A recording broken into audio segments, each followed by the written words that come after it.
Iki ndakibabwire ntimujya mu mukondo zose. Buramatari yavuze ati umubanyi mubi murazi ko ariko araduhigira mugana aramaze kumugabisha uzotuvyoga tuzomuvyonga.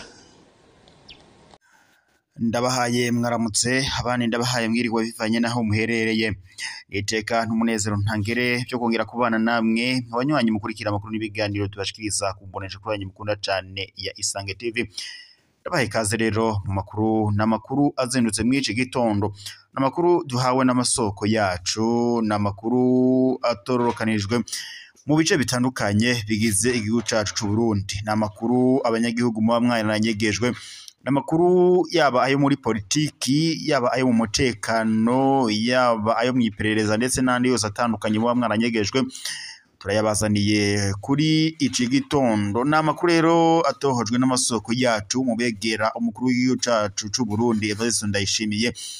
Turanyarukira mu makuru turabire hamwe uko umutekano uhagaze ndetse n'amakuru acanye na politiki. Dore rero ingingo nkuru amakuru yacu agiye gushimikira ko majambo Evariste Ndayishimiye yashikirije kuri radio nkuru y'igihugu cy'u Burundi amukoze ko kuko maginga ya nyene Godefroid ndetse na Hussein Rajabu basohoye amajambo y'agacamutwe kuri Evariste Ndayishimiye bagira bati Evariste Ndayishimiye yopfa twogaruka mu gihugu cacu ucamavuko n'amakuru rero atumye Hussein Rajabu ndetse na Godefroid Niyombare bifadikanya n'imigwi yitwaje ibigwanisho kuri ubu barambutse bashitse mu gihugu cabo c'amavuko. Evariste Ndayishimiye biramukomeranye turaza kuraba ukungere bihagaze hagati y'u Rwanda n'u Burundi. Nyuma rero yuko bashikirije ayo magambo kuri ubu baciye bafata abasoda b'u Rwanda y'intsinzi ndetse barajabutse bafashe inzira ku mupaka w'u Rwanda n'u Burundi ivyayangaye. Kuri ubu rero nuko nyene Evariste Ndayishimiye yoba agiye mu gacerere mu Barundi namwe Barundi kazi rero muroge magabo kuko vyakomeye abasoda b'u Rwanda bongeye kwinjira mu Burundi.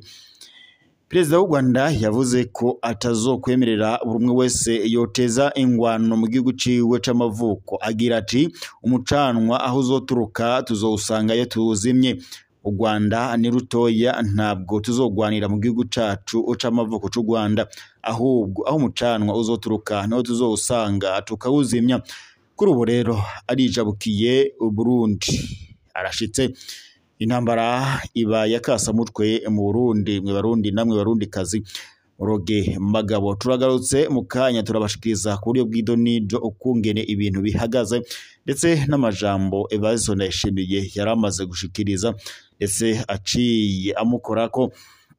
Turaza kunyarukira n'ubundi no muri Republika iharanira intwaro rusange ya Kongo turabe ukungene amakuru azindutse uko bizindutse bihagaze ku rugamba rw'imigwano. M23 yongeye kwadukana ingwano mu bice bitandukanye muri Uvira. Iravuga ko rero umugwi witwaje ibigwanisho M23 wongeye kwadukana ingwano. Turaza no kurabira hamwe ukungena umutekano w'akarere k'ibiyaga binini waba uhagaze ndetse tuze kubishikiriza kubiraba twifashishije amasoko yacu ari ngaho i Bukavu.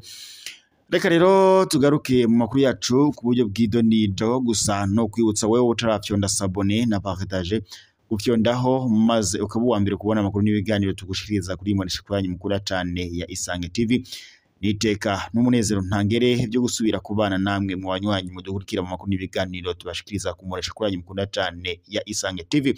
Reka rero tugaruke mu makuru yacu ku buryo bw'idonido n'ubundi duhere ku yarimo aravugwa ku mutekano w'u Rwanda n'u Burundi wongeye gutosekara mu minsi iheze. Ubwo perezida w'u Burundi Evariste Ndayishimiye yagiranaga inama n'abakuru b'ibihugu n'amareta yabo mu Burundi yashimikiye ku ngingo yo kuba nyene umutekano muri Republika Iharanira Intwaro Rusange ya Kongo waratosekaye, ndetse avuga ko intambara ya Republika Iharanira Intwaro Rusange ya Kongo izohava ibi y'akarere kose. Ivyo yaciye abishimikira ko agera yumvikanishe ko intambara ya Kongo nyuma ya Kongo izoca igera no mu Burundi, bityo rero atangaza ko ngo agiye gukora igishoboka cose ngo akarinda umutekano w'abarundi ndetse n'igihugu ciwe c'amavuko. Kuri ubu rero amakuru turonkejwe n'amasoko yacu mubegera ku mupaka ngaho nyine mu Burundi n'u Rwanda, kuri ubu ngubu batubariye ko abasoda itsinzi b'u Rwanda bamaze kujabuka ndetse bajabukanye na Godefroid Niyombare na Hussein Rajab ndetse na Godefroid Niyombare batanguje basiguye ko ngo mu gihe perezida w'u Burundi Evariste Ndayishimiye ngo yopfa bazoca bashika mu gihugu cabo c'amavuko. Kuri ubu rero murabizi neza ko n'ubundi Hussein Rajab ndetse na Godefroid Niyombare baba mu gihugu bagiye mu buhungiro nyuma yuko Godefroid Niyombare atiye kudeta wari perezida w'u Burundi Pierre Nkurunziza. Ama rero n'ubundi ngo yobashaka gutera kudeta perezida w'u Burundi Evariste Ndayishimiye canke ngo akagandagurwa. Perezida w'u Rwanda Paul Kagame yatangaje ko atazokwigira yemera ko hari intambara yobera mu gihugu ciwe c'amavuko, ndetse asigura ko ngo aho umucanwa uzoturuka waka ariho bazowusanga ngo bakawuzimirizayo utazozimirizwa mu gihugu c'u Rwanda. Kuri ubu rero intambara iratanguye ku mupaka w'u Rwanda n'u Burundi. Abasoda itsinzi b'u Burundi barahasize agatwe, abasoda b'u Rwanda bajabukanye na Godefroid Niyombare. Barundi muroge magabo vyayangaye ku mupaka w'u Rwanda n'u Burundi. Ivyo byose imvo ni amajambo perezida w'u Burundi Evariste Ndayishimiye yashikirije ku radio y'igihugu c'u Burundi nyene yidodomba, avuga ko ngo yo bagiye gutanguza intambara ku Rwanda.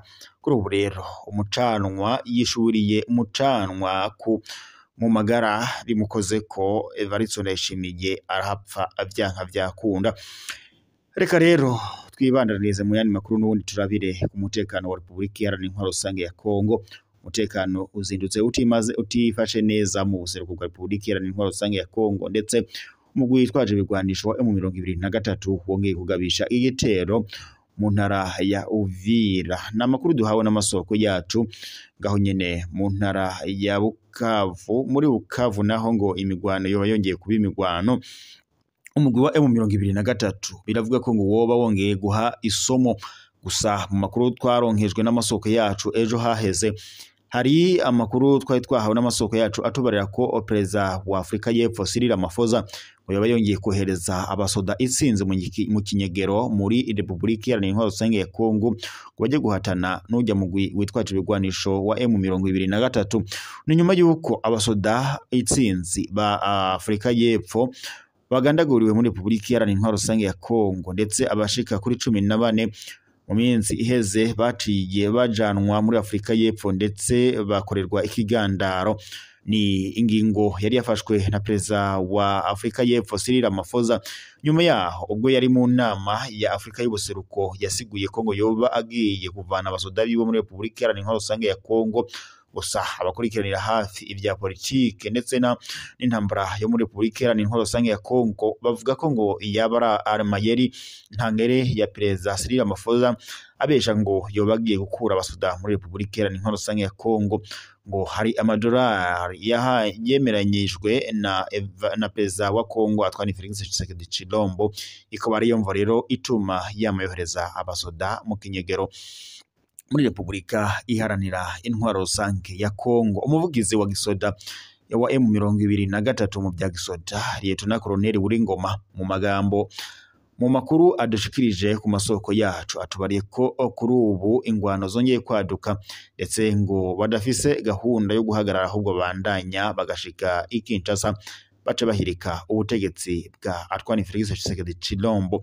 Makuru n'ubundi nkuko uhagarariye ihuriro rya AFC Colonel Nanga yamana we arabisigura, avuga ko barambiwe ubutegetsi bwa Antoine Felix Tshisekedi Tshilombo yama ngo ateze injyane muri iki gihugu. umugwi witwaje ibigwanisho wa M23 ivuga ko uharanira iteka ry'abanyagihugu b'abanyekongo by'umwihariko abo mu bwoko bw'abatutsi bavuga ururimi rw'ikinyarwanda bari mu ntara ya Kivu ya ruguru nyene, aho ndetse bavuga ko ngo batazokwemera ko abanyagihugu babo bakomeza kwitwa impunzi kandi ari abanyekongo. Kuva rero umugwi witwaje ibigwanisho wa M23 bakongera kwadukana ingwano mu mwaka wa 2021, abatari bakeyi mu gisoda baramaze kuhasiga ubuzima, ndetse sibo bonyene haba no ku banyagihugu bamwe barahunze, abandi batevyaho bo, abandi ndetse barahasiga agatwe. Republika Iharanira Intwaro Rusange ya Kongo yagiriza u Rwanda ko rwaba rufatikanya n'umugwi witwaje ibigwanisho wa M23, ibyo u Rwanda rudahengeshanya guhakana rwivuye nyuma, rukavuga ko ataho ruhuriye n'umugwi witwaje ibigwanisho wa M23 uteza umutekano muke mu buseruko bwa Republika Iharanira Intwaro Rusange ya Kongo. Ku rundi ruhande kandi leta y'u Rwanda nayo yagiriza Republika Iharanira Intwaro Rusange ya Kongo gufatikanya n'umugwi witwaje ibigwanisho wa FDLR. Uyu mugwi wa FDLR uvugwamo n'abasize bagize uruhara mu nyabwoko ryakorewe abatutsi mu Rwanda mu mwaka wa 1994. Sivyo byonyene kuko na raporo z'impuguke za ONU zigaruka ku kuba nyene ngo Republika Iharanira Intwaro Rusange ya Kongo ifatikanya n'umugwi witwaje ibigwanisho wa FDLR, ndetse ngo FARDC cyangwa se Republika Iharanira Intwaro Rusange ya Kongo ngo yoba iha ibigwanisho n'impuzu za gisoda ndetse n'ibindi byose nkenerwa uyu mugwi witwaje ibigwanisho wa FDLR. Reka rero mbashimire mwese mwari mukurikiye amakuru n'ibiganiro twabashikirizaga ku munesha kuri mukunda cyane ya Isange TV. Fyonda sabone na partage maze ubu wa mbere kubona amakuru n'ibiganiro tubashikiriza ku munesha kuri mukunda cyane ya Isange TV. Reka ntere yambu abadukurikira bari mu Kigobe, abari mu ntara nka Kayanza, Gatumba, Karusi, Bubanza, Gitega, Muramvya, Makamba, Bujumbura, Rugombo, Rumonge, mwese ndabateye yambu, abari mu mitumba itandukanye, abari mu bisagara bitandukanye, abari mu rucimbiri dutandukanye tugize igihugu cyacu cy'u Burundi, ndabateye yambu.